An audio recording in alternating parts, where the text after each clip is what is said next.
I'd like to show you why knowing your why is the start of your journey. Without a strong why, it can be so difficult to reach your maximum potential. My name is Dr. Jason Ballara, and every week I meet with real estate investors and mindset specialists that are taking action in order to build a life according to their own terms. We will break down what drives successful people and allows them to achieve at such a high level. If you are a professional wanting to break through, or simply someone that wants to hear an inspiring story, the Know Your Why podcast is made for you. Dennis is the founder and CEO of Building Men, a motivational destination for real talk about purpose, mindset, relationships, connections, and foundational building blocks to success. So today we're probably not going to talk much about real estate, which is kind of awesome. I hope we'll spend a lot of time on mindset and things like that. So thanks for coming, Dennis. How are you doing? I'm good, my man. Thanks for having me. Appreciate it. Great, Dennis. If you would, why don't you just go ahead and tell us your story, and we'll talk about kind of whatever, wherever it seems appropriate. Sure. So I'll start telling my story, and I'll go in two different directions in the same story, and I'll definitely weave it back together. I've had some practice on my own podcast over the last year and a half being able to do so. I'll start my story in 2005, basically. It was my first year as an assistant principal. I'm a Jersey guy, Central Jersey, and I started as an assistant principal at a junior high school. As soon as I started, I recognized the majority of the issues that I was dealing with as an administrator were with the young men in the school.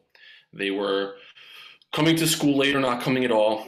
They were getting in fights in school. They were getting thrown out of class for being disrespectful and rude to the teacher in the classroom. Just a lot of social issues. A lot of the young men in the school were coming from a family dynamic where there wasn't a strong male role model in their life.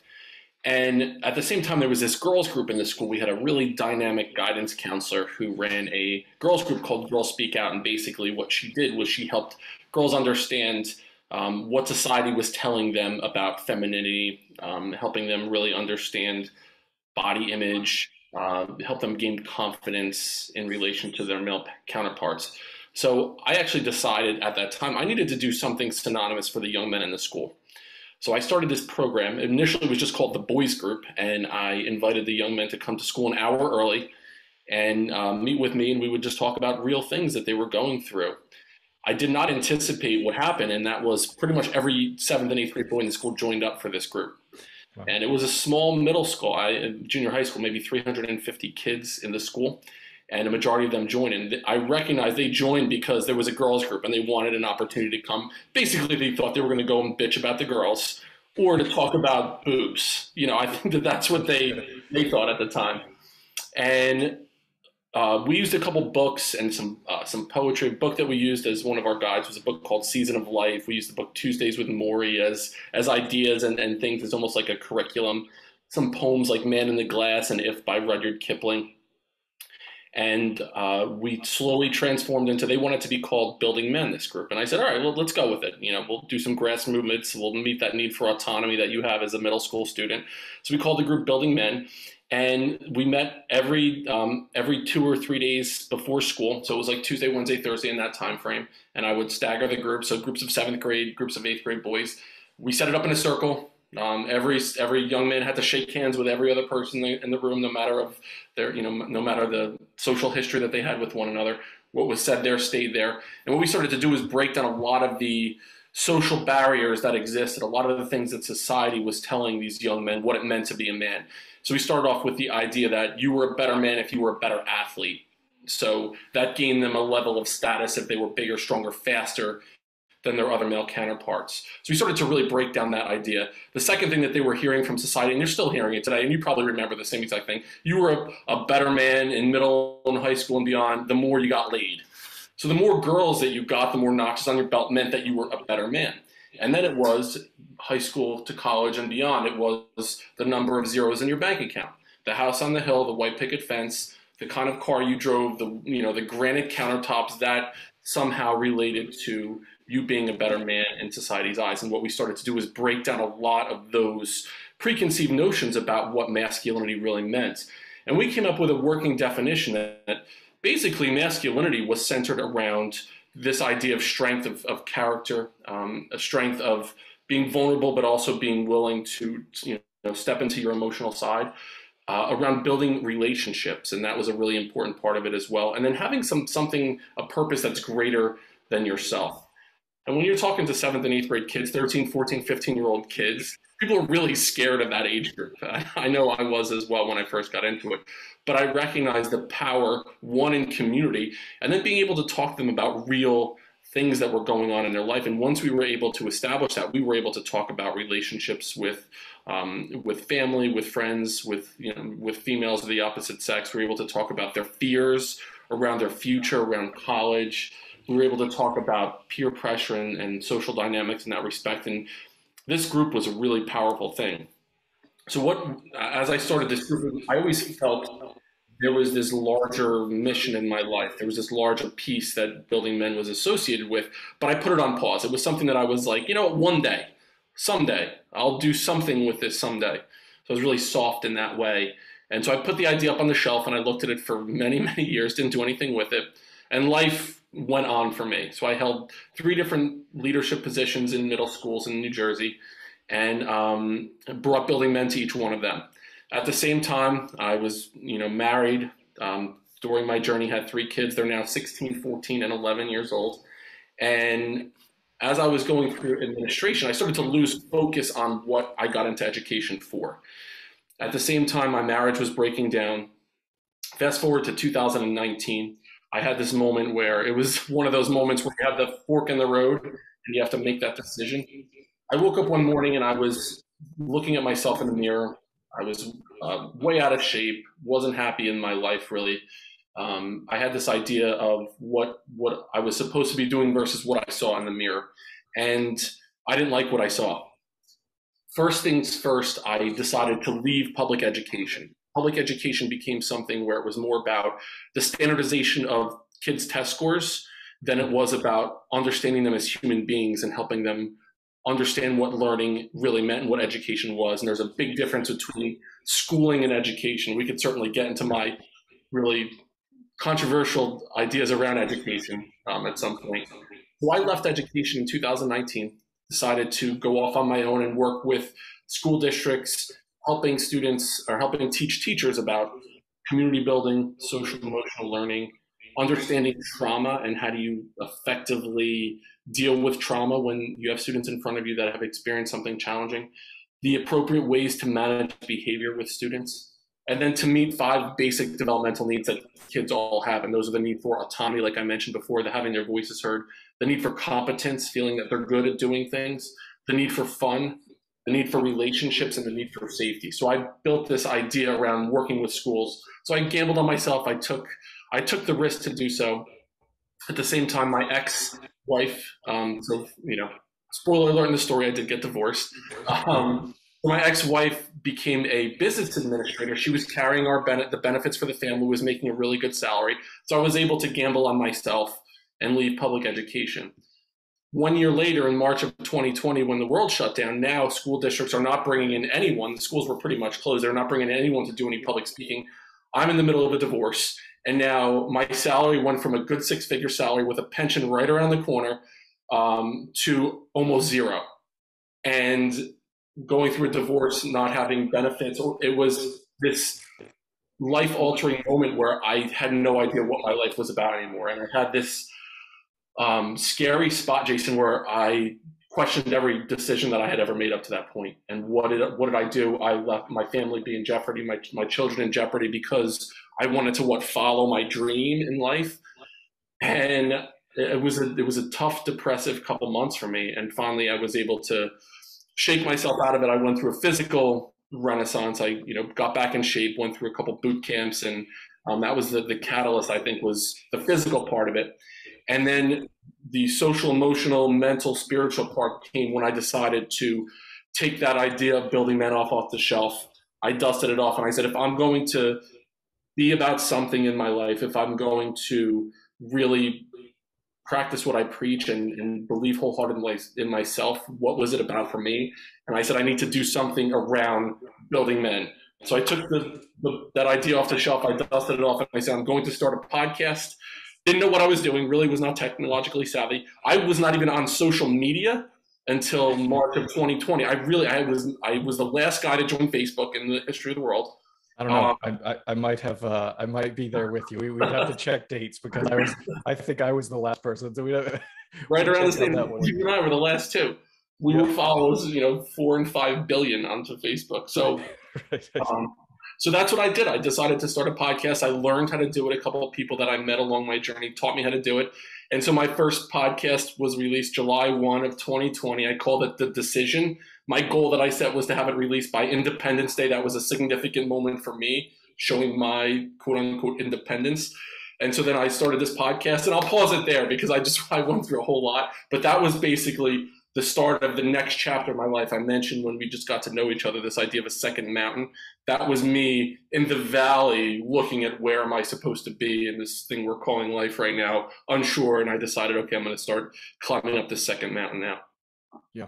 Oh, wow. That's amazing. I mean, there's a ton there. And I guess I really want to kind of start with just what you did with those middle school young and inspirational. Honestly, that's I think back and I'm like, that would have been a great thing to have had as a anything, middle high school, probably even in college, but that there's a lot of certainty about yourself, and as you mentioned, kind of all those things that you might measure your own, becoming a man, as you say, building within yourself.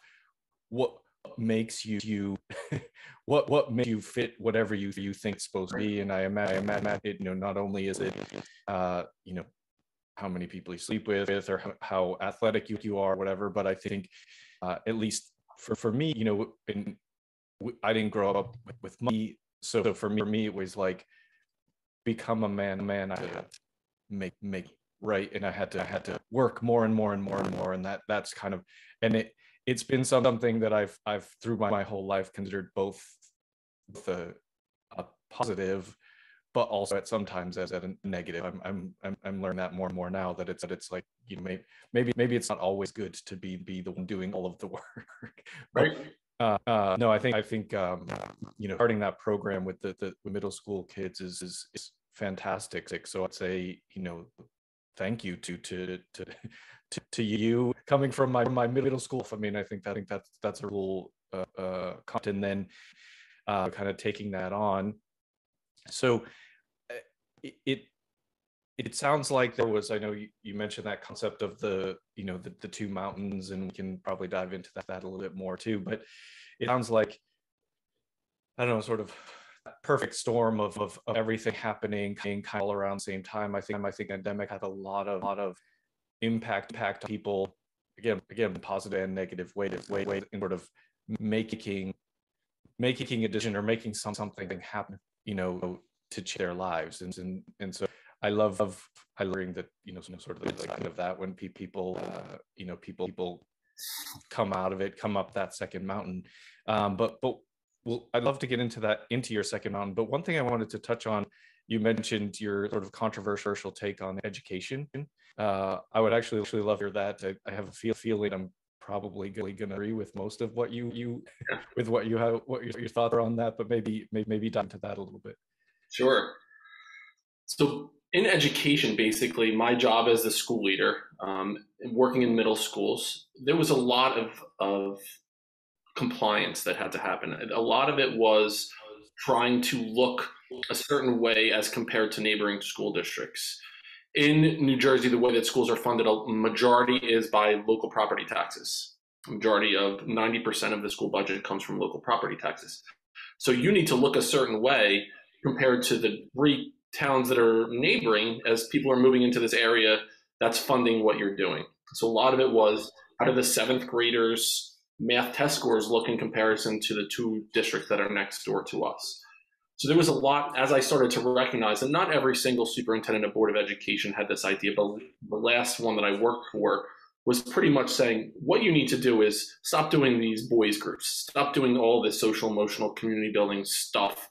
And it needs to be about the bottom line, the data.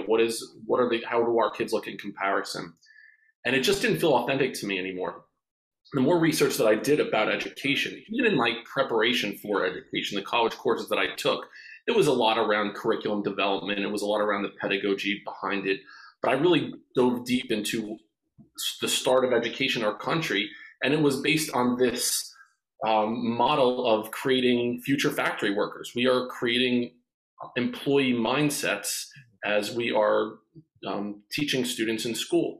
And so I've done a couple posts about it, and I remember things that I heard as a student, and then even heard teachers say, and I said myself, and it was, sit up straight, be quiet, walk in a straight line, don't run, raise your hand before you're speaking, these compliance-based things.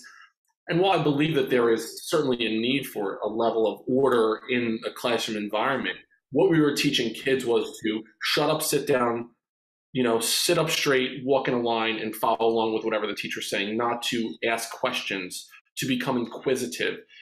And I interviewed a guy on my podcast. His name was Matt Beaudreau. He is a former superintendent who now runs these Acton academies in California. And I'm going to paraphrase a little bit of my discussion with him.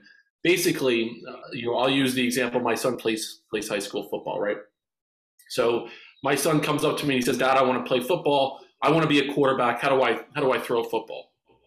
In school, basically, we would tell a kid, "Okay, here's what I'm going to have you do. I'm going to have you read a book about throwing a football. So you're going to read about throwing a football. You're going to study Tom Brady and Joe Montana, and you're going to study these great quarterbacks in the history of the NFL. Then what you're going to do is you're going to take a test on what those great quarterbacks had to say. Then what you're going to do is do a presentation around it with some kind of a trifold board, and your parents can help you create this trifold board to create this idea of what it means to be a quarterback in the NFL. And then what you're going to do is you're going to take a standardized test, and we're going to compare you against other kids, how they think about what other people think about being a quarterback." That's school. Here's what education is. Grab a football, kid. Let's go outside and throw the fucking football around. You'll learn by failing, and then you'll adjust a little bit, and you'll try again. And maybe I'll get you a coach that can help you understand what your body needs to be doing in it, but you'll learn by doing. That's not what we're doing in school.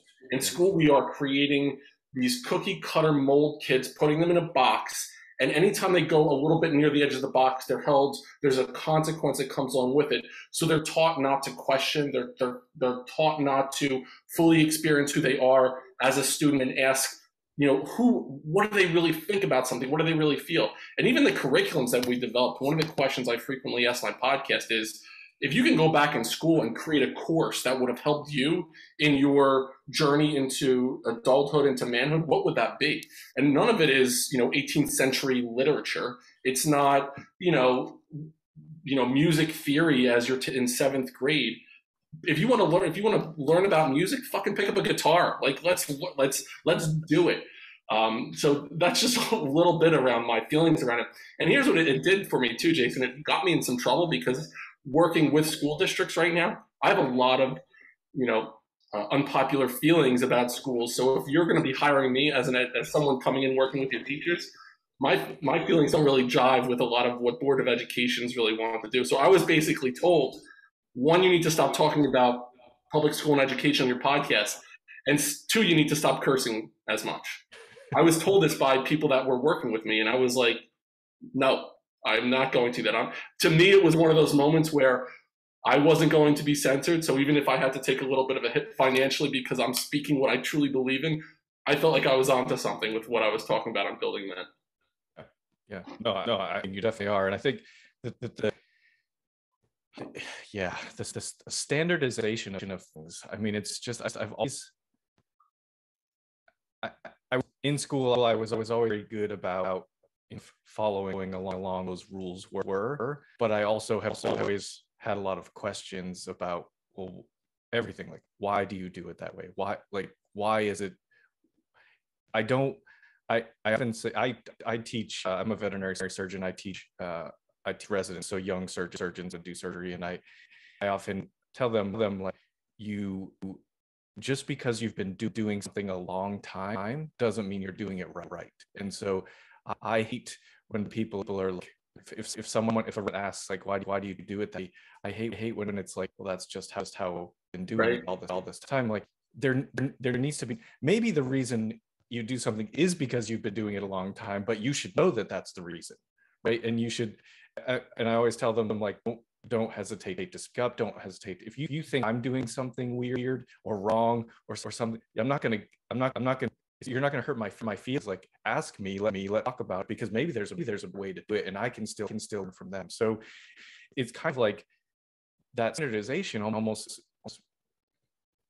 an unwillingness to learn other ways to do things, accept other ways to do things. And I get it. Like, you can't just have like kids running around the classroom, and like there has to be some order to it. But yeah, like having an opportunity like you had with your Building Men group, those kids in the morning, I just think that's would have been such an amazing resource to me as a middle school, high school, and I think probably any middle school or high school kid, other guidance counselor that was doing it with young women. It's just that sort of thing. I mean, what we learned in high school to use now, I don't know. I can tell you anything learned in high school that like that I use now. It's like, sure, basic math, I guess. You need to know basic math, that's important, like, but again, there's calculators on your iPhone, so it's just kind of like all of this stuff. Those curriculums could be much improved, I think. Absolutely. And when you think about it, when you think about what you truly learned in school, I would say the lessons that you learned probably were not in a specific classroom centered around a specific curriculum. It was most likely an experience that you had that was somehow tied to an emotion. Whatever that emotion was, it could have been sheer joy. It could have been fear. You learn shit when you're nervous about something. That absolutely happens. It could have been some type of sadness. It could have been frustration. But those are learning experiences in our brain when we can attach an emotion to some type of an experiential journey that we're going on. That's when learning truly happens. It's not when we're sitting in a row hearing a teacher lecture for 45 minutes. And to your point about working with students in your capacity, one viewpoint that I have that's slightly controversial is the idea of praise. I don't believe that we should abandon praise totally, but I believe as educators or even as parents, if you have your own kid, think about how often you're praising your kids and what is the motivation behind the praise. And I say it this way: when I work with people in that realm or in that sphere, I basically say, think about how often you're praising kids and what do you say when you're praising them. So a kid hands in an assignment of some sort. Great job. This is awesome. Way to go. This is tremendous, blah, blah, whatever it is.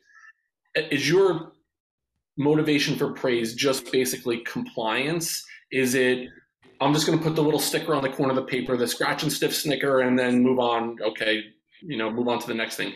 Is the motivation that you're trying to get the kid to like you by praising them? And if that's the case, that's such a self-serving thing. So I'm going to say, hey, Jason, great job. Like, oh yeah, Mr. Merhalda likes me. I can go and sit down and have a smile on my face. But learning is not happening when that happens. So once the praise happens, learning stops. So what I would push back is, instead of doing that, ask questions. So much more than you're giving praise or you're giving feedback, ask questions that will guide the students or whoever you're working with to further learning. So a student hands something in, instead of saying great job and then the learning ends, I would say, tell me one more thing that you learned about this that made you want to learn something else. So what was the most challenging part of this assignment? Or after you hand me this, what's 2 things that you're really interested in learning about, or whatever it is? I'm still validating that need for acknowledgement. I'm acknowledging what's going on, but I'm not just cutting it off with praise for no other reason than, maybe the little sticker in the upper right-hand corner of the paper, and then you sit down with a smile on your face. So if you truly want learning to continue with your kids, ask questions. How did it feel when you scored the winning touchdown in the game? Tell me more about it instead of, oh, that was great job. What was the emotion associated with that? Or, those dinner table conversations that you had with your kids. How was your day? Fine. What did you learn today? Nothing. Ask deeper questions that can help them truly understand what they're learning in that school environment as well. Yeah, absolutely. No, I think the asking questions is a great, kind of, it's an easy thing to do, right? And and ask open-ended question, not a yes or no, or they can answer with fine, good, that kind of. My kids are very they're 2 and 6 months old. we're starting to have some of that with my 2.5-year-old, but yeah, they're very young. But again, sort of taking it back to what I do with the residents is so we fix fractures a lot, right? So dog comes with a broken leg or cat with, we fix a fracture, and I always we afterwards we look at take X-rays, stop to make sure everything looks want to, and I always tell them, like, it's never perfect, right? So even if I do it, I want to tell me what's wrong.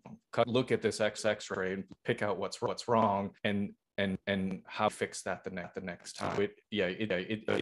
It's great to have sort of positive encouragement, but also, like, we can also get a little bit better and think about if we did something good, why we did that, why it's good, what's good about it, and just right. I'm supposed to tell you did a good job. So yeah, I think it's a really great point in terms of I feel probably small tweaks that happen in the education system to make tremendous impact, right?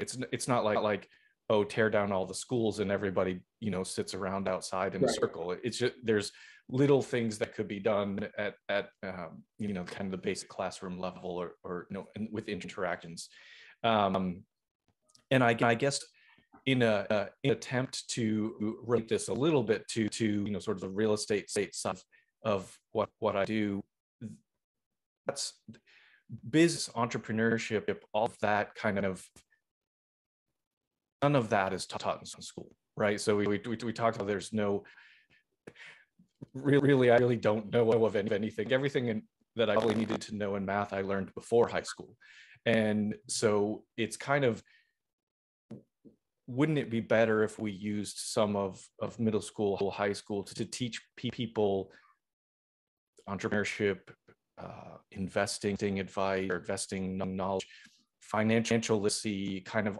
there's other things they put in there so that you're not, this will be a good way into kind of your second mountain. You had this fear of, now I left a good paying job, pension, how am I going to take my family? Like it had and have those same kind of limiting beliefs all the time, but like, if you have that financial literacy education early on in life, that's something you've already put into place, and when you're maybe in the valley, you don't have to worry about that at least, right? You might have to worry about some other things. There may be other challenges, but if we had been set up to have good financial priorities and good business acumen, it would be far more helpful to what experience in life than, as you know, 18 cent center. Yes, totally agree. Yeah. Okay. Well, let's talk about the second mountain. Sure. What's the climb been like? It has been exhilarating, terrifying, rewarding, all at the same time. And I'll start with, as I was in that valley, I mentioned that Independence Day of 2020. At that moment, I had this thought, okay, I need to get back into a school right now. I'm so lost in my life, I need to get back into a school. So I applied to several school districts to get back into it. As I'm going through a divorce, I just had this moment where, what can I do now? What is next? What was me, kind of thing. And even a year ago today, believe it or not, as we're recording this, is my 45th birthday. And thank you. As last year today, on this day, I was homeless. My house was being built after going through a divorce. Finally sold a house that I owned with my ex-wife. But at this moment, as the house was being built for 2 months, I did not have a residence. So I was living with my younger brother, who I host the Building Men podcast with, my parents, and my sister as a house on the Jersey Shore. So with my kids in joint custody, trying to manage all these things. Last year, I did not have a residence that I can call my own as my house was being built. So I had a moment this morning. Last year, I also decided every year I would wake up really early on my birthday.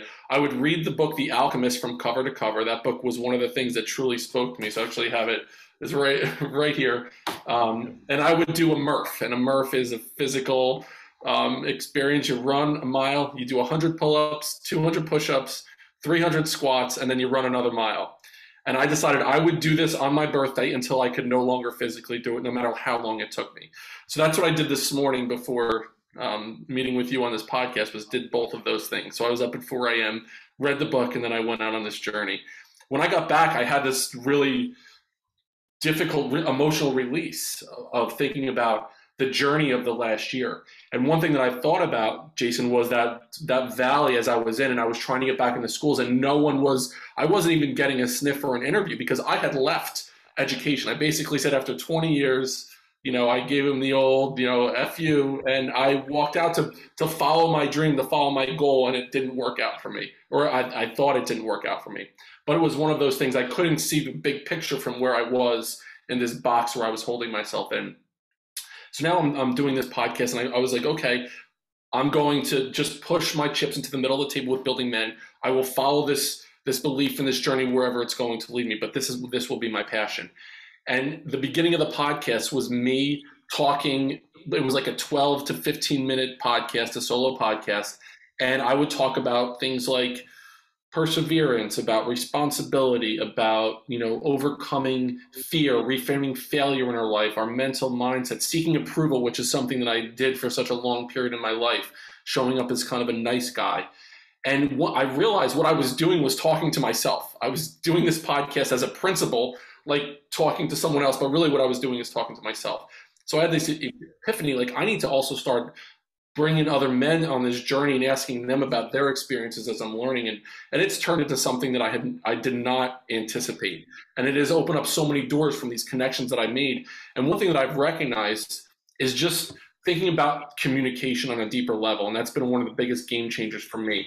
As a principal, what I would do is talk to educators and to students about communication a couple different ways. So there was the verbal communication that we use, the actual text, the words that are being used if we were to type them out.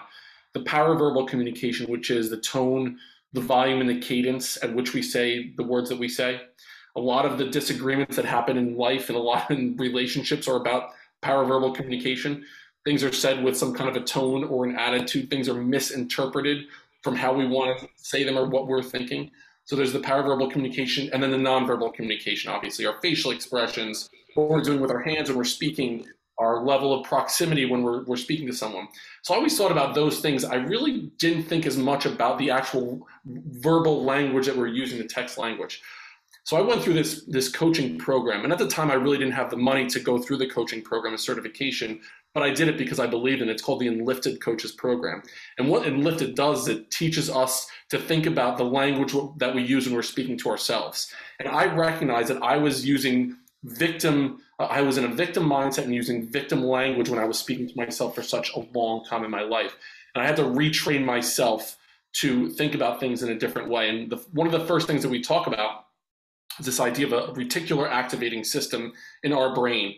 And basically, we see things that we are looking for, right? So if I were to say to you, to look around your room and pick out every single thing that is black, and you look around, you pick out all these things that are black, and I'd say, close your eyes now and tell me everything that you saw that was red. You'd say, you dick, you told me to look at things that were black. And I would tell you that as you're thinking about looking at things, those are the things that you're going to see, and your mind will attract you to those things. So if we're using victim language when we're speaking to ourselves, and we all do this, and I did this for such a long time, when we're looking for those negative things in our mind, we will see them, and we will attach our thoughts to victim language and victim mentality. And so I had to redefine what the victim mentality was. And basically the victim mentality, and I have it written down, this is one of those things that I look at every single day. The victim mentality is an acquired personality trait where people think of themselves as the victim of the negative actions of other people, even in the absence of clear evidence.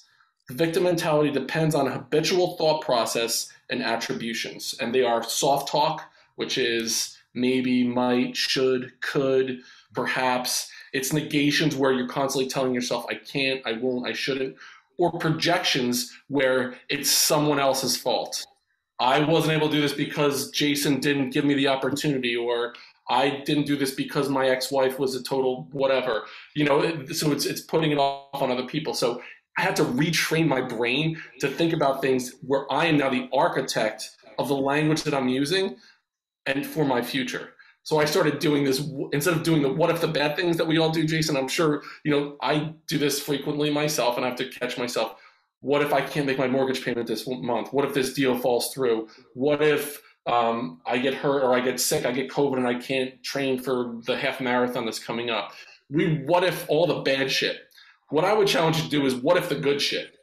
What if I make $500,000 this year? What if I sign 10 new clients? What if I close this deal? And now we're starting to see those positive things in our mind. So now one thing that I do is work with men, especially that are in that, mid 30s to early 50 time frame, where you're feeling lost and stuck and not knowing what's in front of you, and you're using this negating soft language when we're speaking to ourselves. You don't have your purpose in mind. And I help them retrain their thought process with the language that they're using. It has been such a game changer for me, and then for people that I'm working with. It's one of the most remarkable things, and it's another thing that we should be doing in schools, is talking to kids about the language they're using when they're talking to themselves. My son, I mentioned, plays football. Before he goes out on the field, he's a quarterback. I would say every single time, say to yourself that you're going to throw 3 touchdowns today. You're going to throw for 250 yards. Your team's going to win the game, instead of saying, what if I throw a pick? Or what if the center snaps the ball in such and such a way? It's like that self-fulfilling prophecy when you're visualizing positive things, but we're doing it with the language we're using when we're speaking to ourselves. Yeah. It's a, I forget exactly I'm sure I'm going to mess this up, but there, I don't know who said it, but there's a quote that's basically, do you think you can, or you think you're right? And Yes. I think it's 100% true, right? It's like, I actually, I mentioned my kids are very young, but my 2.5-year-old, there's very little, they're kids, like they're gonna do things. There's very little that I'll sort of instantly kind of get on him about. But when he says I can't, I'm like, yes, you can. Like, I might not even be paying attention to what he's doing at that moment, and I'll hear him sort of get work, and I can't blah blah blah, and I like turn around, and I'm like yes, and do you need is what you need Yes. to, you can do it if you need help, that are together to do it, but you can do it. And so I do think that's, those, just looking at, getting away from that victim mentality and looking at things. It's been fascinating to me over the last year, and it's I'm a veterinary surgeon. There's a lot of people, a lot of limiting beliefs and sort of self-doubt out in the industry, and I excluding myself from that. I've had all those feelings. The real estate space seems filled with a lot of, it seems very closely associated with mindset, positive mindset type of mentality, and business or life coaching. Like, there's a lot of, like, and I guess it makes sense. These are generally like extremely successful people. Just a successful athlete, having a coach to help you there is extremely important. And so I've been really struck a lot by kind of the mind shifts that you can make, and even that I've tried to make just within my just little thing. And it's, I have felt like I have been able to use that even to use mindset shifts to change physical problems, right? Which is like I'm a scientist, I'm a doctor, like that should work to me. My logical brain says should not work. You can I have done it with myself, like, change the way I react to things. I can change the way that my mind reacts to things. Absolutely. I'm in the middle of reading You Are the Placebo by Dr. Joe Dispenza. What a game-changing book that is. I would highly recommend that to anyone if you have any thoughts around the power that your mind has over everything, over your physical being, your emotional, your mental state. I want to, real quick, a quick game that I'll play with clients. I'll play with you right now if you don't mind. What I want you to do is tell me one goal that you have for yourself. It could be a personal, professional goal. Like, make a declaration of a goal that you have for yourself. like something crazy or something simple? It could be anything at all. I am not. I'm not generally mystic. I don't fancy car and things like. But I hate fly. My one goal is to be able to fly private. Like to me, from I guess like making it financially, being able to fly private would be amazing to me. So your goal could be, I will fly private on a private jet in the next 12 months. Yeah, I don't. I guess I never thought about it in the next 12 months, but yeah, I mean that would be amazing. Okay, so if you were to say I were to fly on a private jet in the next 12 months, how does that feel? What's the feeling that is associated with that goal? It feels fantastic. I would love it. Yeah.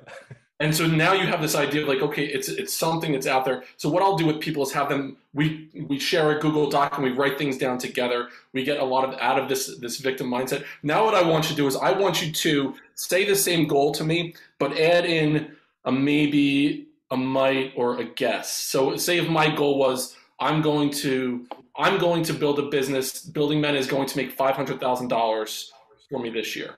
So that feels strong and like I feel like I got this.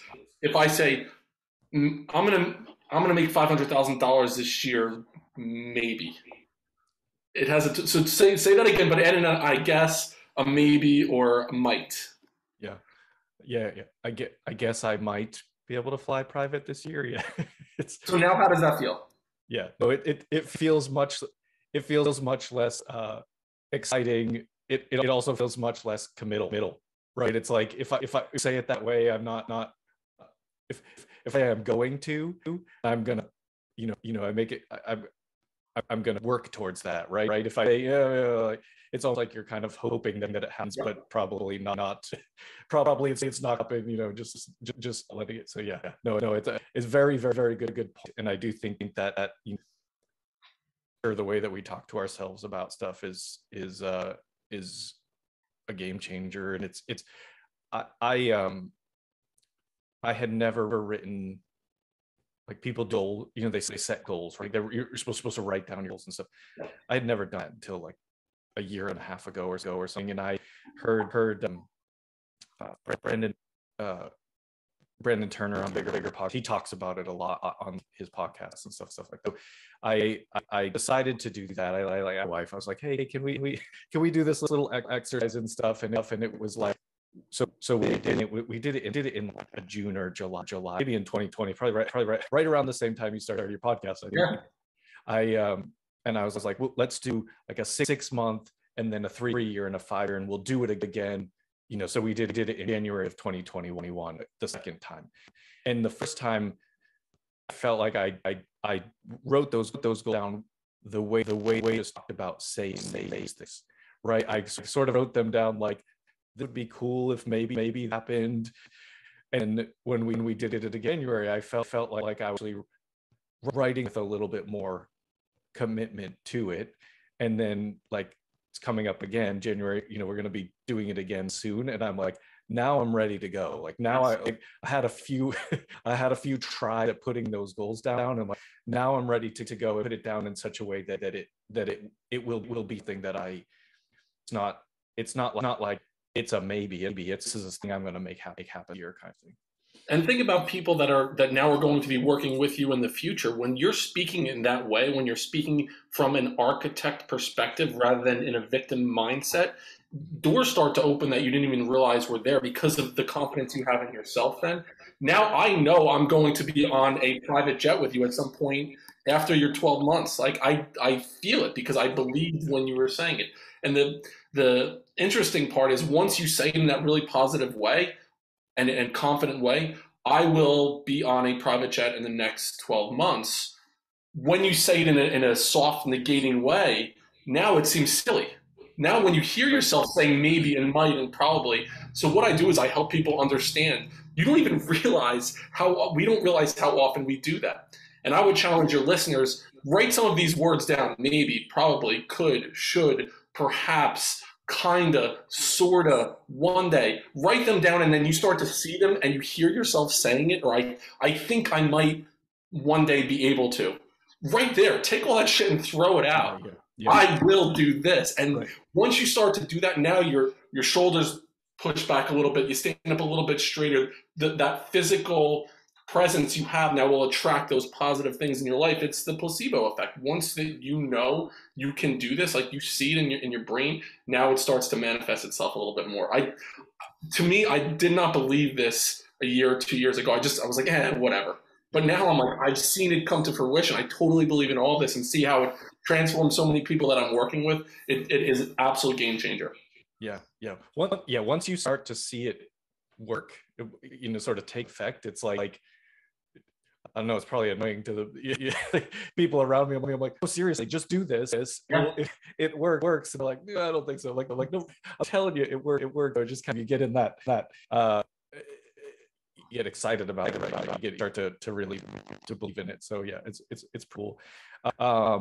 Dennis, this is great. I really love this conversation. I don't want to keep you long. I know it's your birthday.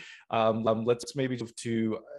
There's 4 questions that I like to ask everybody, and they're not real estate related. It's really just kind of a I guess a personality type questions. But the first one is related to the title of the podcast, Know Your Why. So I'm sure we've touched on it to some extent, but what is your why? What continues to drive you up mountain?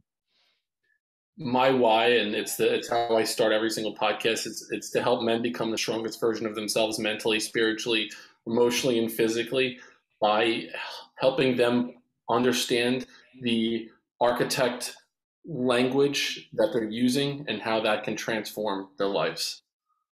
Yeah, that's fantastic. I mean, like I said, I feel like this is Building Men program should be in every middle school, high school. There should be something for these kids. I think it would be really, truly almost like a society change, right? Totally. People coming out with a different look at their own place in life as a adult. Even on for young women or men, I think it'd be a great thing for them to have that process. Well, tell something about yourself maybe isn't common knowledge, whether that's a, I don't know, a skill, a hobby, so you want to learn, something that not everybody about you. I am I'm a nerd in the way, like I'm a Harry Potter fan, I'm a Marvel fan. I see the DC stuff behind you. I just got into DC recently. My middle child is she's a DC fan. Watch Gotham, and we're gonna start getting into DC. Star Wars. Every year after Christmas, I get me and the kids. I think that they're doing it for me now. I started out doing it for them. Now they're doing it for me. We get up at like 4:30 and we watch all 8 Harry Potter movies from 5 a.m. until midnight. It's a total of almost 20 hours worth of Harry Potter movies every year. I do that. So there's that part of me that I am a nerd in that way, and I also have a weird memory where I can pull out movie quotes, movie lines, Seinfeld quotes as I'm on the podcast interviewing people. I just interviewed a guy yesterday, and we started talking about Office Space and A Few Good Men. And I did Jack Nicholson's "You Can't Handle the Truth" right off the cuff.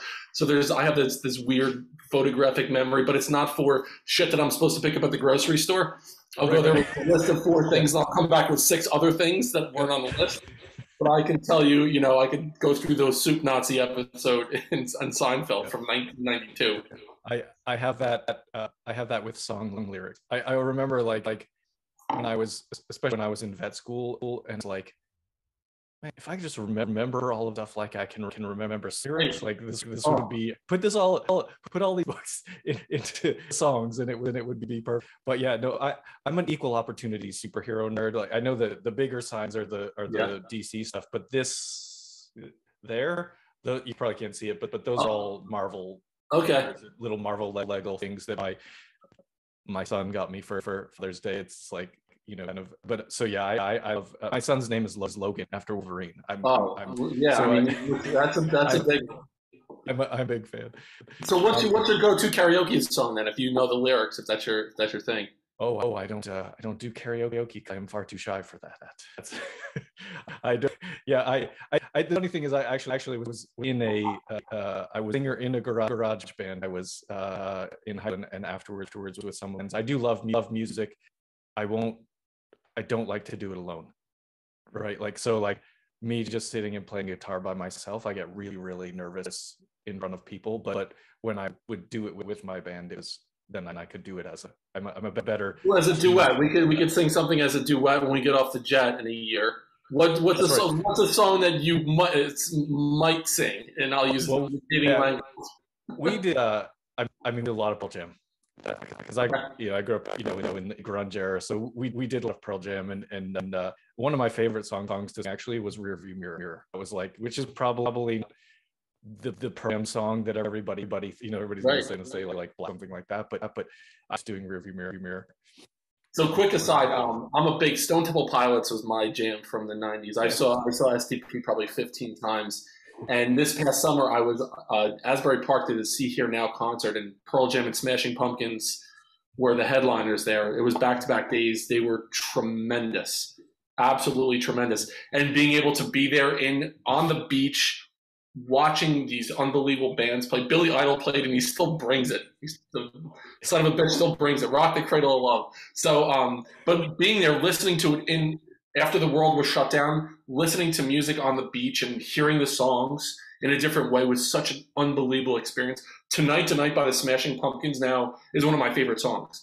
I'm like on the beach listening to this music, just totally overcome with emotion. Like, I am going to deeply feel this experience. So, great concert. I mean, those 90 bands every single time. They were. I mean, I don't know how many times I've seen Pearl Jam. Probably 50 or so times.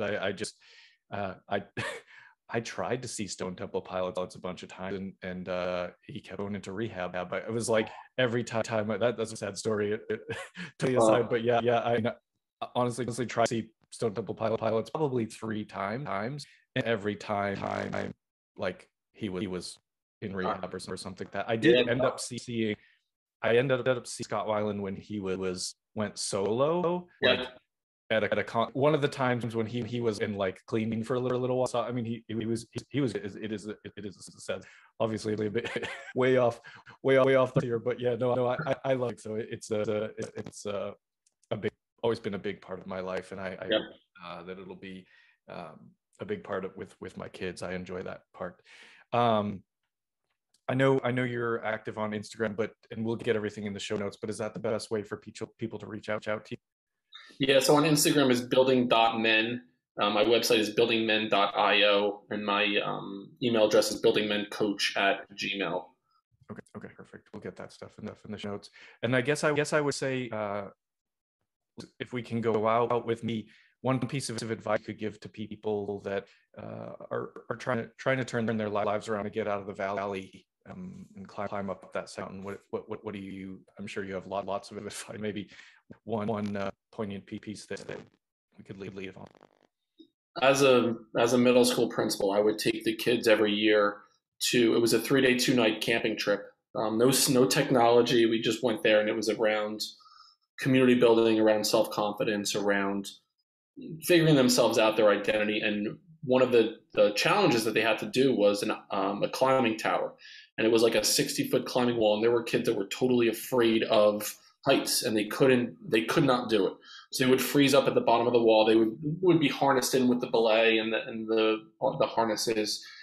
And so I would stand there with them. And then so for 3 days, I sat my ass at that wall, or I was with the kids at the wall. And I would stand there with them, and I would just say, just go one step further than you thought you can go. Just one step further than you thought you could go. And so if they're at the bottom of the wall and they go one more rung up or one more thing up on the climbing wall, they still felt safe. And then I would say, okay, go one more step than you thought you can go. And then they would go, and they're like, I already did it. I'm like, well, now you're there. You can go one step further than you thought. And God damn it, before you know it, a lot of these kids were totally afraid of heights, made it to the top of the 60-foot wall, and they rang this ceremonial bell and achieved something that they thought was impossible. Yeah.